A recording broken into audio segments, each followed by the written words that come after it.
what looks like gold. Unfortunately, though, it's actually pyrite, fool's gold. You like that? Oh, that's cool. Oh, that's cool. Very by important. Kind of like a big snake.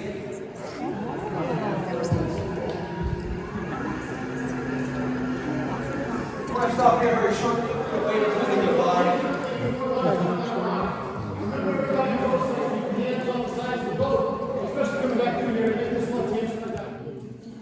Next boat.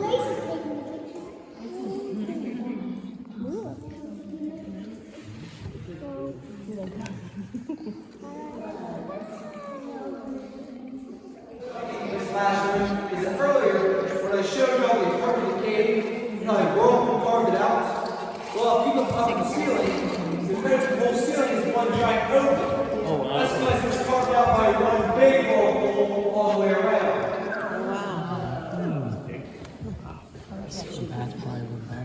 Light puts on algae moss and kind of roots the rock. 1924, 1927.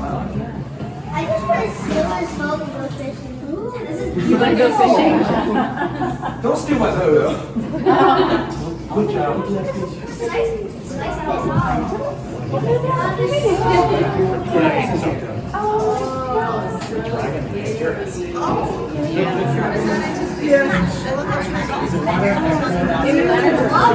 Wait,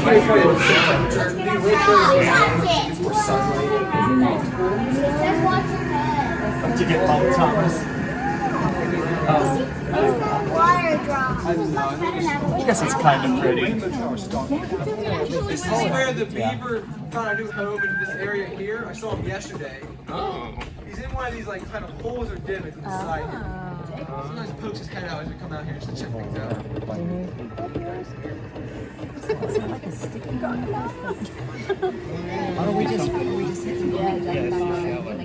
Now we go back in. I am going to be fighting the current on the way back, so it might be a little bumpy. Just gonna make sure all hands, elbows are inside the boat, all body parts, and to watch your heads.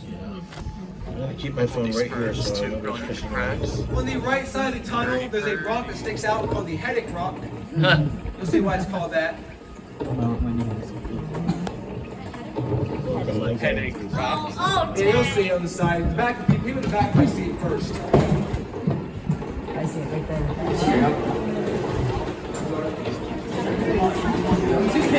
Right now, these lights and the headache rock. Just please watch your heads for that.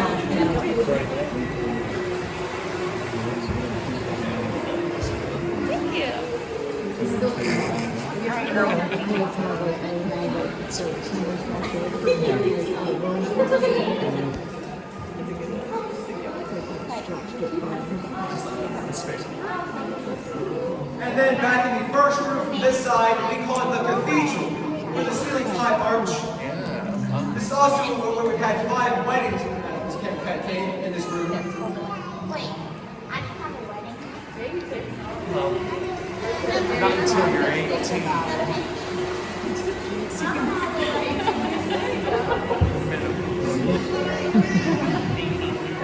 So, thank you very much. Y'all have a great rest of your day.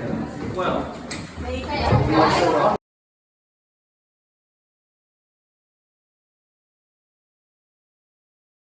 Temperatures. So it is great when it's all snow and ice out, not so great though whenever it's 100 degrees outside. So they shed to that much darker, much lighter brown fur, which keeps them cool and helps protect them from the sun.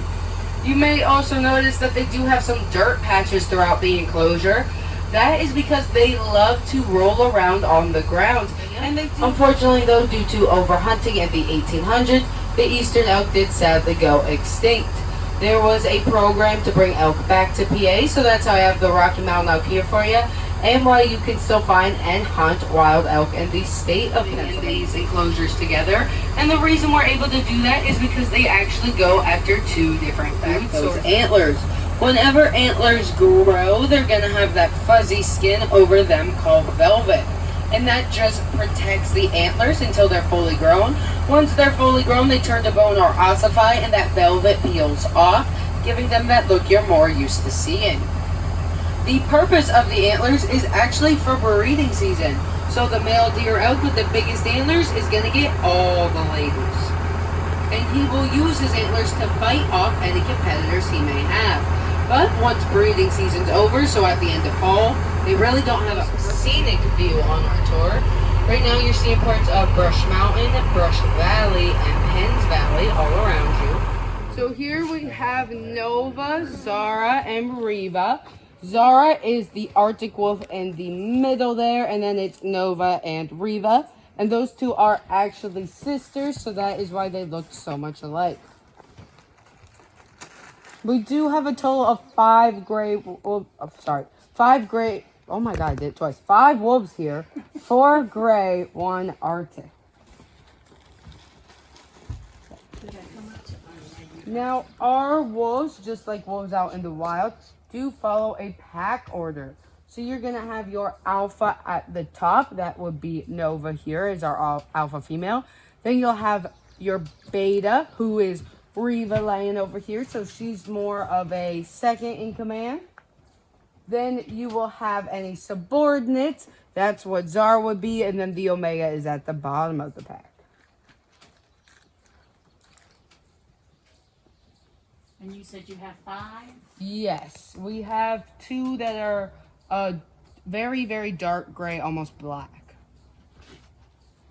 Now, I am throwing them some chicken dog treats here. They do get a variety of treats throughout the day, both beef and chicken. We also give them free choice dried dog food. We hide it throughout the enclosure and then they can hunt for it as an enrichment activity. We also give them 2 pounds of...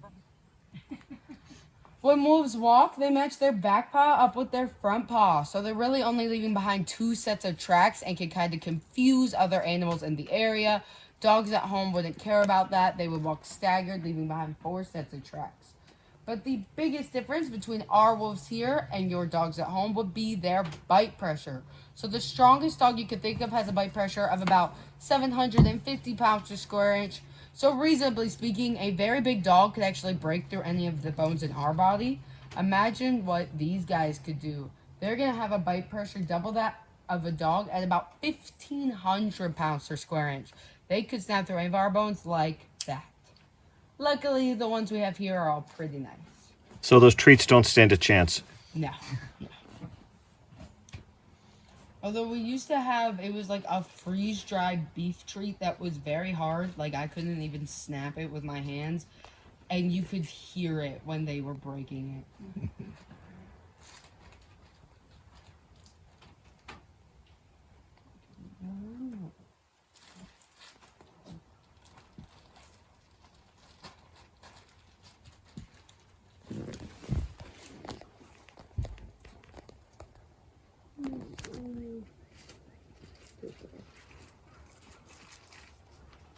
Right, but I'm going to start making my way back on the bus here. And he is a red fox. And coming behind him is Sly, and that is a silver fox. So red foxes can be anywhere from this lighter, almost orangish color to that more dark gray you're used to seeing, and they're going to have a white tip tail. Silver foxes are that gray color, and they have a white tip tail as well. Technically, anything with that white tip tail is in the red fox family. They'd just be a different melanistic form, and there's no one on that half of the bus, so I can just stay over here.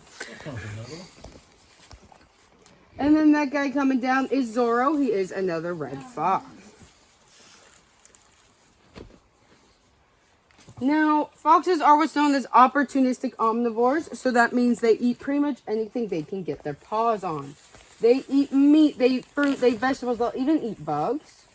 Although we do only give them a chicken dog treat here because too much red meat actually really upsets a fox's digestive system. So just white meat for these guys.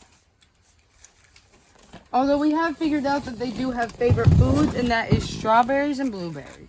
Awesome. Come over here, Swiper.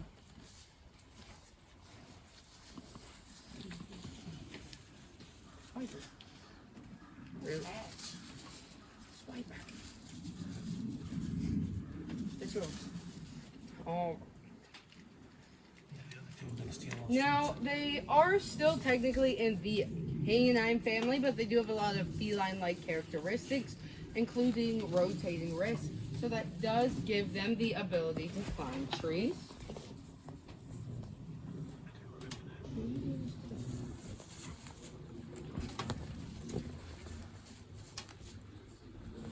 And they can live just about anywhere.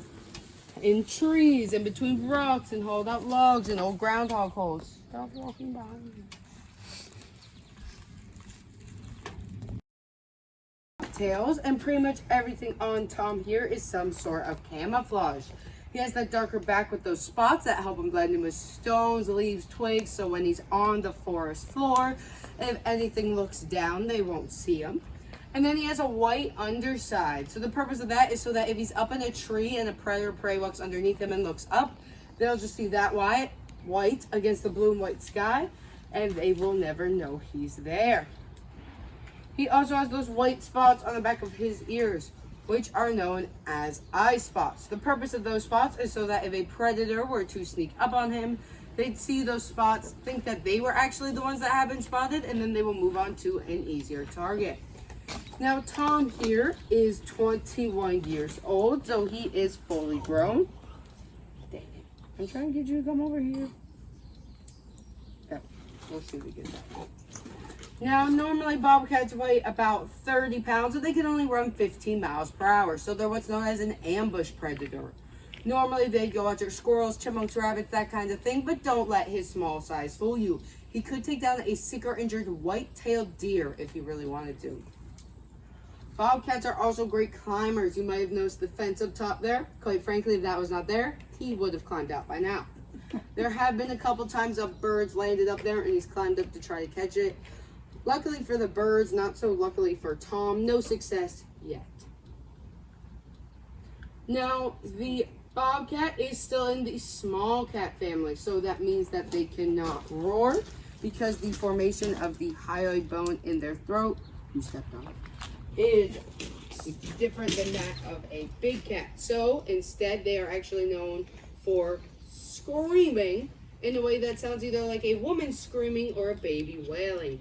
Either way, it's not a sound you want to hear in the woods in the middle of the night.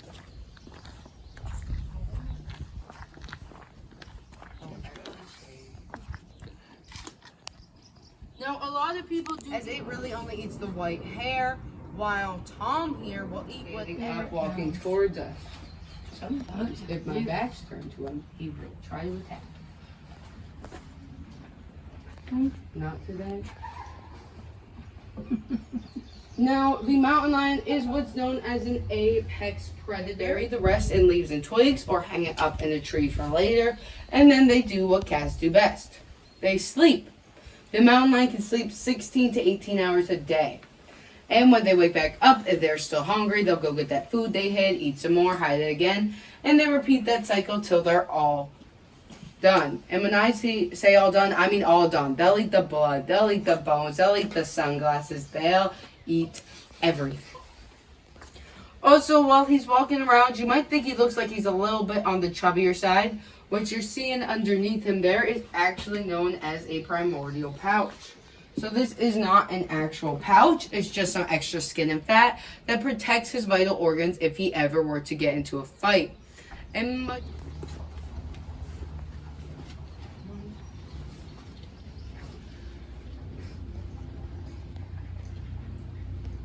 but since they're not in the small cat family, they cannot roar either, so they meow, they purr, they chirp. These two in particular really like to chirp, just like birds. It is a fairly cute noise until you see the cat it's coming from. Yeah. Fraternal, technically. Yeah. But yeah, no, they came from it was just the two of them.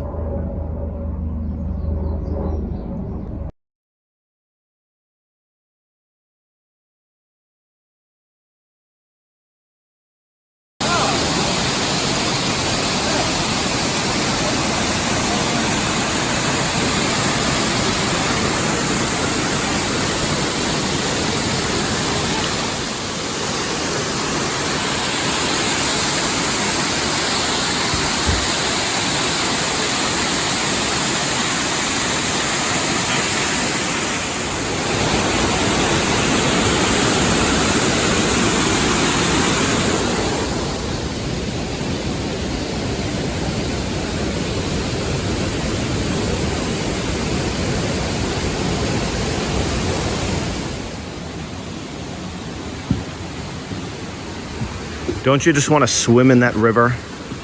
Swim in that soft spot?